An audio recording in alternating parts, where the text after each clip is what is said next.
제가 신학교 교수가 되지 않고 로컬 처치의 목사가 됐다고 하는 것 늘 하나님께 감사드립니다.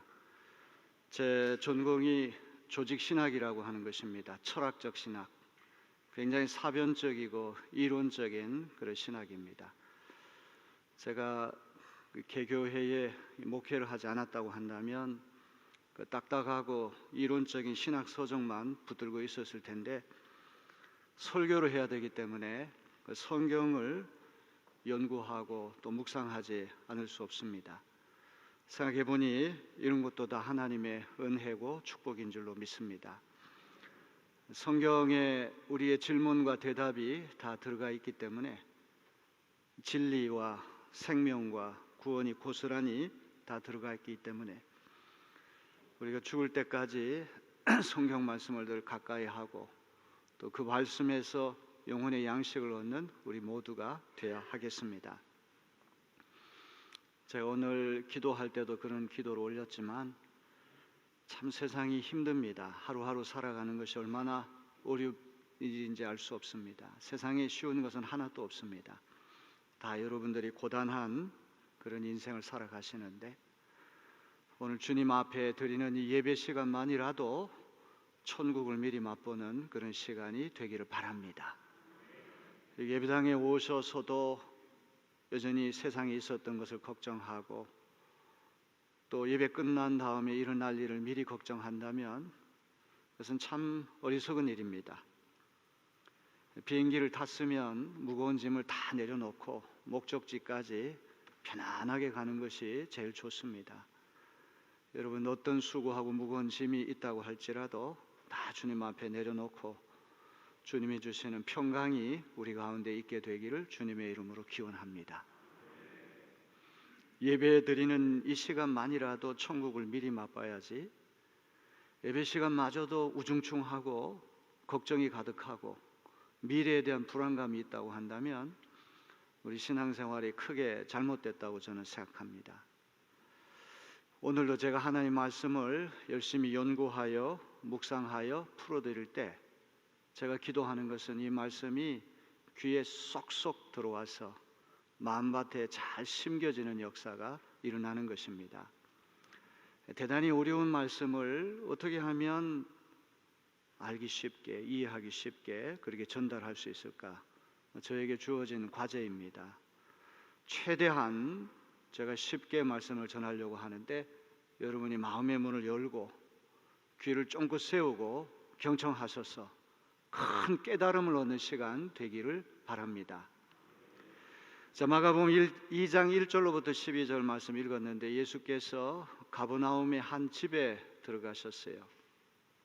가버나움은 쉽게 말하면 예수님의 고향이라고 보면 됩니다. 이 집이 누구 집인가? 어떤 이는 예수님의 집이라고도 얘기하고, 어떤 이는 베드로의 장모가 열병에 걸렸는데 예수께서 베드로와 안드레 그 집에 가서 그 장모를 고쳐주셨다.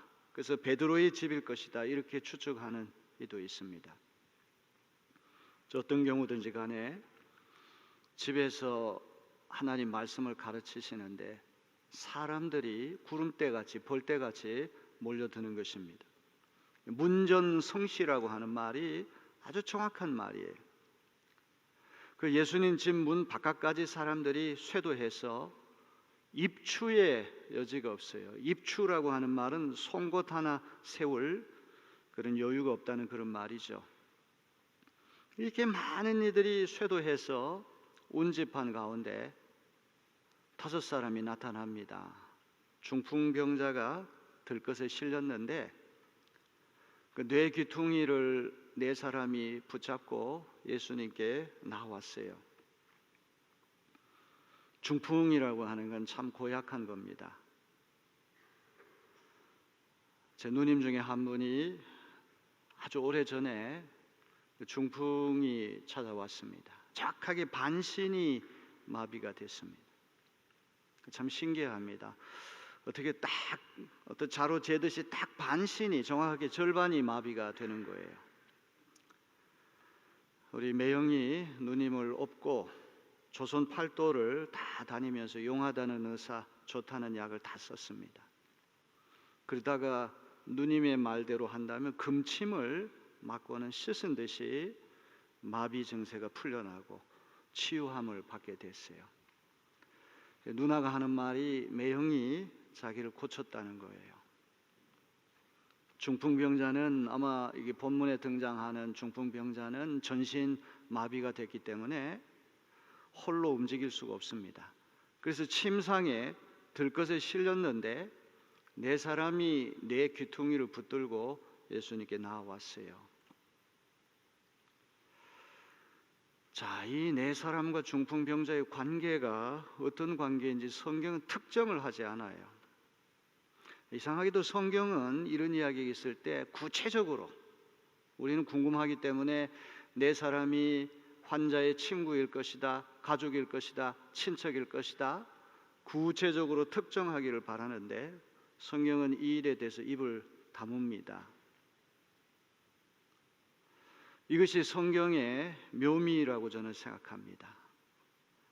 훌륭한 학자는 해석이 다양한 말을 해요.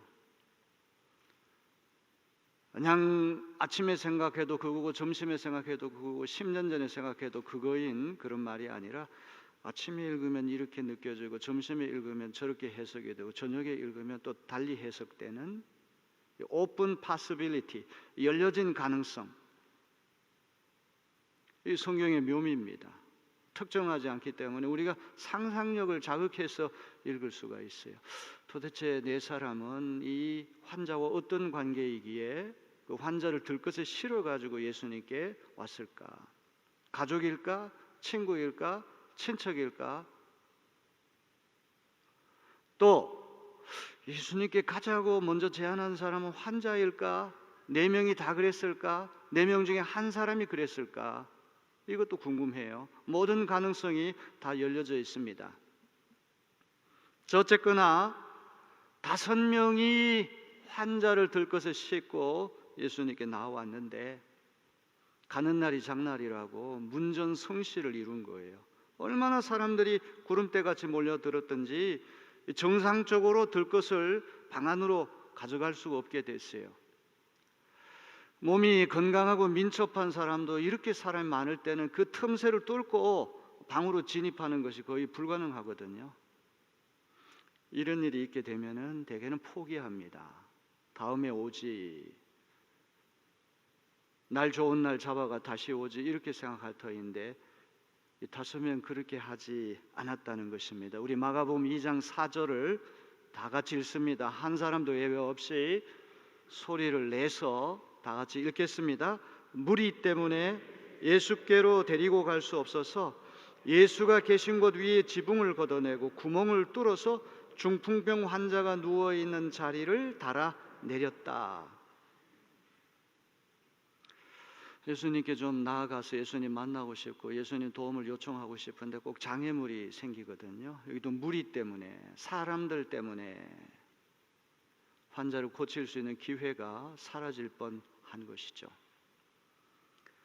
오늘 우리가 예수님께 나아가고 치유받고 싶고 구원받고 싶은데 무리 때문에 우리를 가로막는 장애물이 있을 것입니다. 그 장애물을 보고 나중에 하자, 내일 하자, 모레 하자 포기하고 돌아가는 일은 영영 예수님을 인격적으로 만날 수 없을 것입니다. 장애물이 있다고 할지라도 그 장애물을 극복할 수 있는 용기가 있어야 합니다. 믿음이 있어야 합니다. 절박함이 있어야 할 것입니다. 예수님 시대의 가옥 구조는 2층, 3층으로 된 집이 아니라 단층으로 된 집입니다. 지붕을 만들 때 대들보 위에다가 종려나무 가지나 갈대를 깔고 진흙을 거기다가 발랐어요.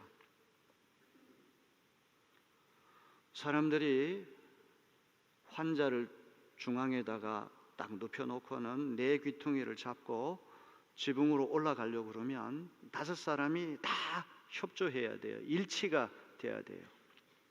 환자도 균형을 잘 잡고 무게중심을 잘 잡고 가운데 딱 정확하게 있어야 돼요. 한쪽으로 쏠리면 안 돼요. 한쪽 귀퉁이를 잡고 있던 사람이 놓쳐버리면 환자가 한쪽으로 쏠려가지고 올라갈 수가 없습니다. 상상해서 들으시기 바랍니다. 이 5명이 다 협조해야 돼요. 지붕 위에 올라가는 것도 쉽지 않을 터인데 거기다가 지붕을 뚫어가지고 구멍을 만들고 침상을 예수님 계신 곳으로 달아 내렸어요. 먼지가 자욱하게 났겠죠. 부스러기 잔해가 우르르 방바닥에 쏟아졌겠죠.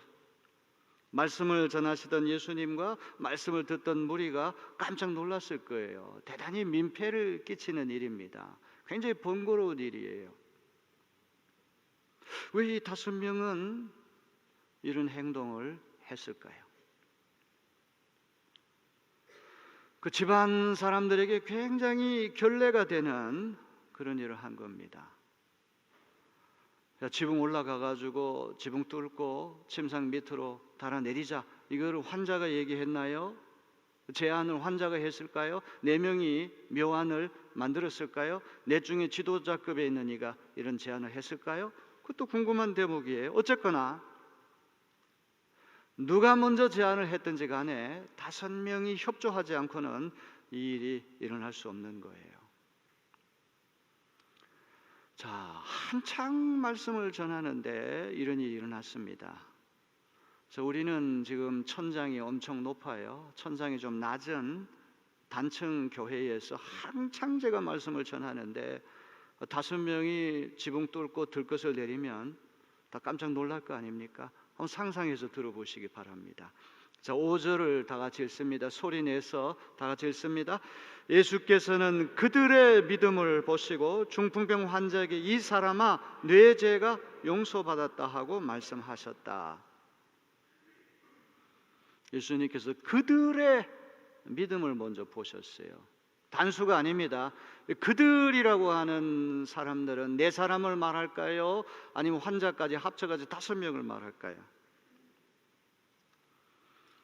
저는 확신이 왔습니다. 5명 모두의 믿음을 보신 거예요. 집집마다 가정에 우환이 있습니다. 갑자기 어떤 치명적인 질병이 찾아올 때가 있어요. 질병을 극복하고 이겨내려고 그러면 집안 식구들의 믿음이 필요해요.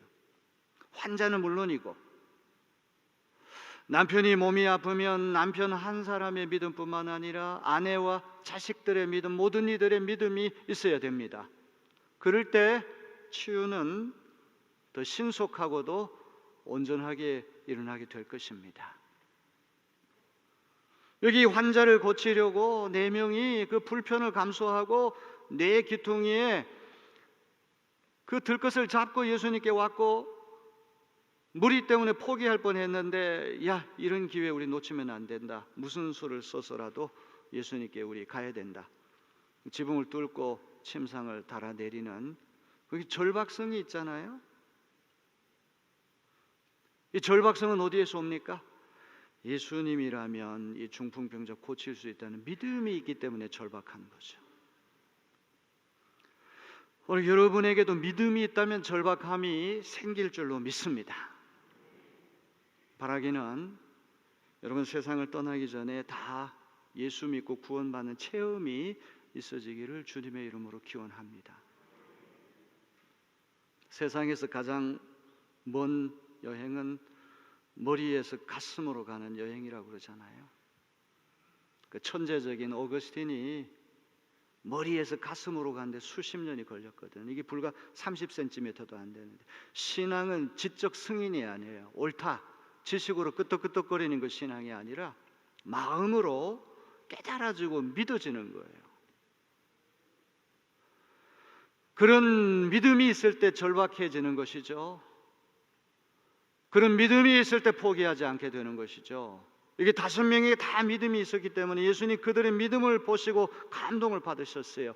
그런데 5명이 믿음을 보셨지만 중요한 사람은 한 사람입니다. 중풍병 환자 때문에 이 사람들 왔기 때문에 예수님의 초점은 한 사람에게 집중이 되는 거예요. 복음서를 읽어보니까 예수님은 한 번도 도매금으로 사람을 대하신 적이 없어요. 아유, 우리 내리교회 수천 명 교인이 있는데 예수님이 나 같은 사람 기억이나 하실까? 그건 자기 생각이죠. 항상 예수님은 구체적인 개인, 특수한 사정을 갖고 있는 개인에게 초점을 맞추신다는 것을 잊지 마시길 바랍니다. 여기 중풍병 환자에게 주께서 뭐라고 말씀하시니까 소자야 내 죄가 용서받아 사죄 선언을 하시는 거예요. 제 설교 제목이 허투루 정한 게 아니에요. 통상 믿음 다음에 치유가 먼저 일어나고 사죄가 끄트머리 일어나는 경우가 많을 텐데 여기는 정확하게 믿음을 보시고 사죄 선언이 있고 맨 끄트머리에 치유가 일어나는 게 순서가 믿음과 사죄와 치유입니다. 순서를 놓치면 안 됩니다. 다른 경우 같으면 일어나라, 자리 들고 가라, 예수께서 치유 선언 명령하시면 그 명령이 곧 행동이 돼서 치유 행동이 돼서 기적이 일어나고 이렇게 되는데 여기에는 사죄 선언이 먼저 일어났다는 거예요. 중풍병자가 죄를 지었기 때문에 중풍병에 걸렸을까? 왜? 무슨 죄를 용서하신다는 말일까? 죄와 질병의 관계는 어떤 것일까? 구약 성경에서 죄와 질병은 연관성이 있습니다. 상당히 많은 질병이 죄의 결과로 찾아오는 거예요. 그런데도 모든 질병이 죄의 결과로 찾아온다 이렇게 말하는 일반화, 이거는 오류입니다. 일본이 우리나라 침략하고 해를 끼쳤다고 해서 일본 사람들이 다 나쁘다, 이거야말로 일반화의 오류죠. 일본 사람들 가운데에도 좋은 사람들 많죠. 양심적인 사람들 많죠. 항상 우리가 조심해야 돼요. 편견을 가지고 도매금으로 넘기는 것보다 그 무섭고 잘못된 죄는 없는 거예요. 분명히 죄가 질병과 연결이 돼서 죄를 지어가지고 질병이 찾아오는 경우가 있지만 모든 질병은 죄의 결과로 찾아온다 일반화시키는 것은 그건 오류라고 하는 것을 분명히 말씀드립니다. 마가복음 2장 1절로부터 12절 눈을 씻고 한번 읽어보세요. 이 중풍병자가 무슨 죄를 지었기 때문에 중풍병에 걸렸다 이런 이야기 안 나옵니다. 전혀 그런 얘기 나오지 않아요. 그렇다면 왜 사죄 선언을 먼저 하실까? 이거는 병의 원인이 되는 죄가 아니라 우리가 숙명적으로 떠안고 있는 죄를 이야기하는 거예요. 원죄라고 하는 거죠. 아담과 하와의 후손이기 때문에 그 죄를 생득적으로 태어나서부터 유전적으로 상속받는 죄가 있어요. 독일 사람들은 이 원죄를 오리지널 신, 원초적으로 있던 죄가 에어프쥔데 에어벤이라고 하는 말은 상속받는다는 말, 상속죄, 불가항력적으로. 아담과 하와의 후손들은 누구든지 다 죄를 유전적으로 상속받는 거예요. 어떤 목사님이 어떤 집사님 집에 신방을 가가지고 초등학교 2학년짜리 아들한테 야, 너 교회 좀 나와라. 너 지은 죄 회개하고 예수 믿고 구원받아라. 너 죄인이니까 교회 나오라 그랬더니 목사님 앞에서는 얘기 안 하다가 목사님 가신 다음에 엄마한테 그러는 거예요. 내가 죄 지은 게 뭐가 있다고 날 죄인 취급하냐고. 기분 되게 나쁘다고. 목사님이 얘기한 죄인이라고 하는 개념은 그 아이가 무슨 거짓말하고 도둑질하고 그런 죄를 이야기하는 것이 아니라 한 살 먹은 애도 죄가 있는 것이고 다운 신드롬을 앓는 정신적으로 박약한 아이도 죄가 있는 거예요. 모든 인간은 다 죄가 있는 거예요. 거기다가 우리가 자유의지로 짓는 죄 얼마나 많습니까? 여러분 가운데 죄 없는 이가 있겠습니까? 우리는 다 해 아래에 있는 모든 인생이 다 죄인인데 이 죄를 정직하게 고백하고 회개하고 주님의 용서를 구하면 주님이 우리 죄를 사면해 주시는 권세가 있어요. 중풍이라고 하는 병은 마비시키는 거예요. 몸이 이게 옥죄 가지고 자유함이 없어요. 몸이 마비된 게 풀려나는 것이 치유라고 한다면 죄라고 하는 것도 마비다. 우리를 삶을 꽉 붙들고는 놓아주지 않고 자유가 없게 돼 마비시키는 게 이게 죄라고 한다면 예수님은 육체의 질고를 고치기 전에 영혼의 질병부터 먼저 고치시는, 영혼의 자유함을, 영혼을 풀어주시는 일부터 먼저 하고 육체를 풀어주시는구나. 순서가 그렇다고 하는 것을 제가 느꼈어요. 자, 우리 6절 7절 말씀, 예수님이 사죄 선언을 했을 때 어떤 일이 일어났습니까? 율법학자 몇이 거기에 앉아있다가 마음속으로 의아하게 생각하기를 이 사람이 어찌하여 이런 말을 한단 말인가? 하나님을 모독하는구나. 하나님 한 분밖에 누가 죄를 용서할 수 있는가? 우리가 사소하게 누가 나한테 끼친 피해라든지 상처 같은 거는 내가 용서할 수 있지만, 이런 근원적인 죄, 원죄라든지 이런 근원적인 죄는 하나님 한 분만이 죄를 사면할 수 있는 권세가 있어요. 그런데 예수님이 죄 사함을 선언하니까 성경만 들고 파는 율법 학자들 몇 명이 앉아 있다가 속으로 생각하는 거예요. 야, 이 사람이 신성 모독의 죄를 짓는구나. 신성 모독의 죄를 짓는 사람은 돌멩이에 맞아 죽어야 돼요. 살인죄를, 사형에 해당되는 죄를 짓는 사람이에요. 자, 구약 시대의 유대인들은 인간의 죄를 용서하는 권세가 하나님 한 분에게 있다고 하는 걸 분명히 말합니다. 우리 이사야서 43장 25절 다 같이 봅니다. 나 곧 나는 나를 위하여 내 허물을 도말하는 자니 내 죄를 기억하지 아니하리라. 이사야 44장 22절, 나 곧 나를 위하여 내 허물을 도말하는 자니 내 죄를 기억하지 아니하리라. 사면의 권세, 죄사함의 권세는 하나님 한 분에게 있는데 예수께서 이런 말씀하시니까 이 신성 모독죄다 속으로 궁리를 하는 거예요. 자, 우리 8절 9절 중요한 말씀에 다 같이 읽어봅니다. 예수께서 그들이 속으로 이렇게 생각하는 것을 곧바로 마음으로 알아채시고 그들에게 말씀하셨다. 어찌하여 너희는 마음속에 그런 생각을 품고 있느냐? 중풍병 환자에게 뇌 죄가 용서받았다 하고 말하는 것과 일어나서 뇌 자리를 걷어서 걸어가라 하고 말하는 것 가운데서 어느 쪽이 더 말하기가 쉬우냐? 독심술이라고 그러나요? 상대방의 마음을 읽을 수 있는 기술을 독심술이라고 얘기를 하는데, 예수님은 그 마음속에 궁리하는 것까지 다 훤히 꿰뚫고 계세요. 율법학자 몇 사람이 이제 예수님을 잡을 궁리를 하겠죠. 죄사함의 권리는 하나님 한 분에게 귀속되어 있는데 어떻게 자기가 죄 사함을 선언할 수 있느냐? 이거 종교 재판에 넘겨야 되겠다. 골탕 먹여야 되겠다. 이렇게 궁리하는 것을 마음으로 간파하셨어요. 사복음서를 읽으면서 예수님을 올무에 빠뜨리고 함정에 빠뜨리려고 하는 적수들이 등장하잖아요. 이러지도 못하고 저러지도 못하고 예수님을 함정에 흉계를 꾸며가지고 이제 빠뜨리려고 할 때 항상 예수님이 빠져나오는 방법이 있어요.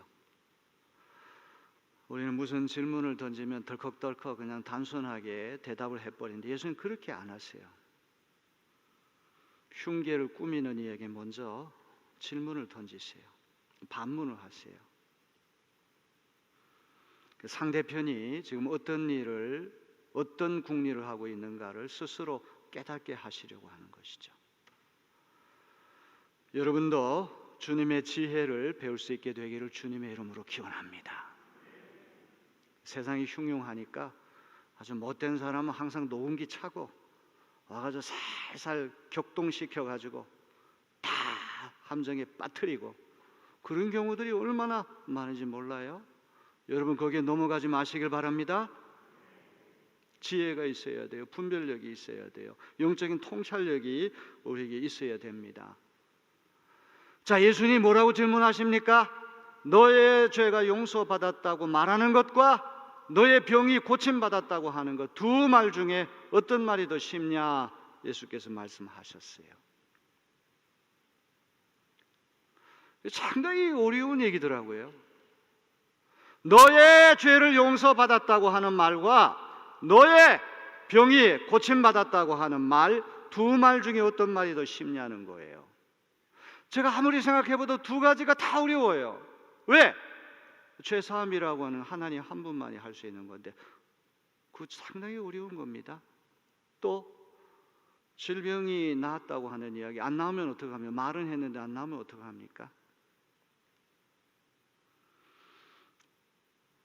예수님이 왜 이런 질문을 하셨을까 생각을 해봤는데, 너 죄사함 받았다, 용서 받았다고 하는 건 확증할 길이 없어요. 죄사함 받았는지 안 받았는지 물리적으로 객관적인 사실로 확인할 길이 없잖아요. 죄사함 받았다 말하기가 이게 더 쉬울 것 같아. 그러나 너 병 고침 받았어 하면 병이 고쳐져야 돼. 그건 확증이 돼야 돼요. 물리적으로 육체가 깨끗이 나아야지만 그 말이 효력이 있다고 하는 것이 입증이 되잖아요. 예수님이 왜 이런 질문을 하셨을까요? 죄 사함을 받았다고 하는 말이 더 쉬워요. 이거는 확인할 길이 없으니까. 예수님 먼저 쉬운 쪽을 먼저 말씀하셨다는 거예요. 근데 죄 사함을 받았는지 안 받았는지는 훨씬 더 어려운 것을 통해 가지고 입증이 된다는 그런 이야기예요. 죄 사함을 받았다고 하는 이 사실이 중풍병자에게 치병 선언을 하신 다음에 그 중풍병자 깨끗이 낫게 되면, 예수님이 이 더 어려운 쪽도 확실하게 해내셨다고 한다면 더 쉬운 쪽은 말할 것도 없다 이 말이죠. 굉장히 어렵죠? 알쏭달쏭. 사죄 선언이라고 하는 것은 죄를 선언한다고, 죄 용서받았다고 말을 해도 용서받았는지 안 받았는지 알 길이 없어요. 확인할 길이 없어요. 그냥 말만 하면 되는 거죠. 그러나 치병이라고 하는 것은 나아야 됩니다. 확실히 육체가 깨끗해져야지만, 마비 증세가 풀려나야지만 그게 확증이 되는 것이 더 어려운 거죠. 예수님의 사죄 선언은 치유를 통해 가지고 확증이 되신 거예요. 사죄와 치유라고 하는 것은 바늘 가는데 실 가고 부부 사이가 되듯이 헤어질 수가 없고, 동전에도 앞면과 뒷면이 있듯이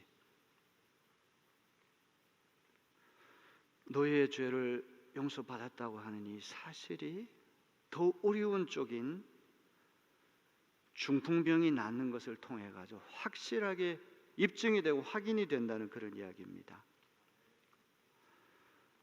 여러분, 이 사죄라고 하는 것은 영혼의 병 아닙니까? 마비, 중풍이 우리 몸을 마비시키는, 죄도 우리를 마비시키는 거죠. 예수님은 영혼의 병이든 육체의 병이든 우리를 마비시키고 우리의 해를 끼치는 것을 다 고치기를 원하시는 거예요. 10명의 나병 환자를 고쳐주셨는데 9명의 유대인들은 다 제갈 길 가고 예수님께 안 돌아왔어요. 육체 치유받았는데 구원은 못 받았어요. 근데 사마리아인은 치유뿐만 아니라 구원까지 받았거든요. 예수님이 원하시는 건 토털 힐링, 토럴 힐링, 전적인 치유, 부분 치유가 아니라 전적인 치유가 예수님 원하시는 거예요.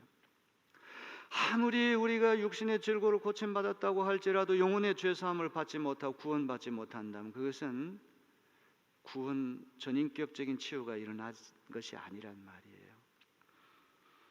앞으로 우리 치유 이적을 몇 번 더 살펴볼지 모르겠지만, 저는 여러분의 영혼의 죄사함까지 다 받으시고 육체의 질고도 고침받는 전인격적인 치유, 구원의 역사가 일어나게 되기를 주님의 이름으로 기원합니다. 사죄와 치유는 동전의 앞면과 뒷면처럼 뗄 수가 없는 것이죠.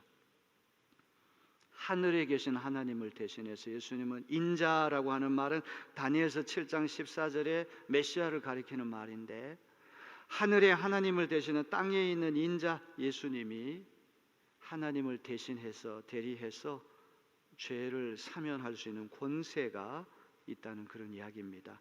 자, 11절 12절 우리 다 같이 마지막으로 읽어봅니다. 그러나 인자가 땅에서 죄를 용서하는 권세를 가지고 있음을 너희에게 알려주겠다. 예수께서 중풍병 환자에게 말씀하셨다. 내가 네게 말한다. 일어나서 내 자리를 걷어서 집으로 가거라.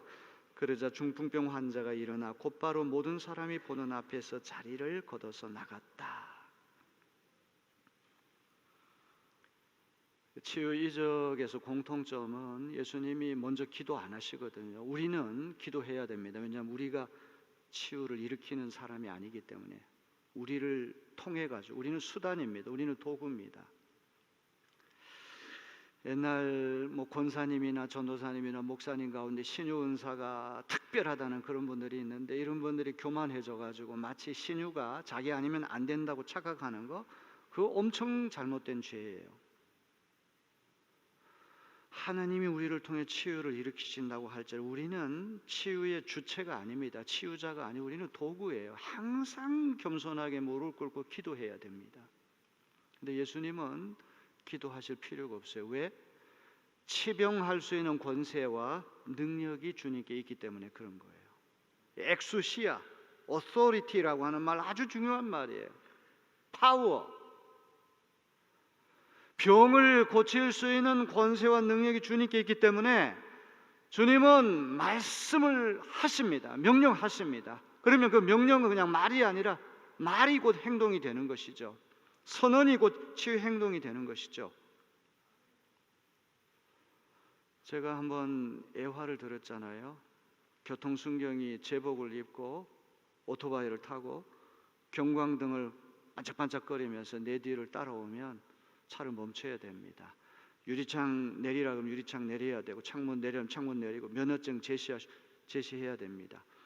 왜 그렇습니까? 그분에게 권위가 있다는 것을 인정하기 때문에 그런 것이죠.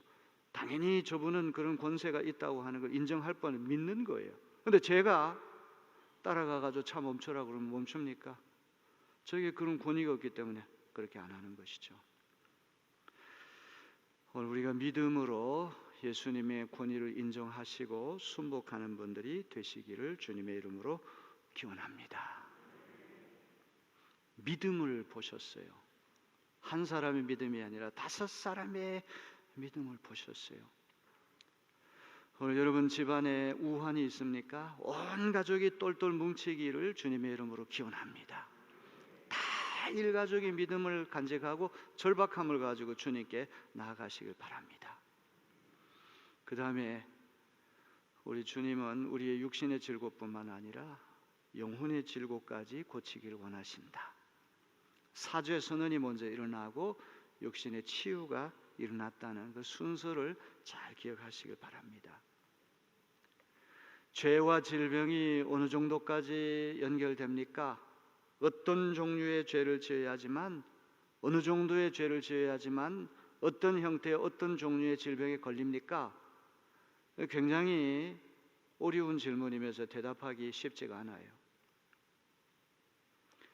분명히 우리의 죄로 인해서 자연 환경이 망가지고 우리의 죄로 인해서 질병이 찾아오는 것은 사실이지만 모든 질병이 죄의 결과로 찾아오는 것은 아니에요.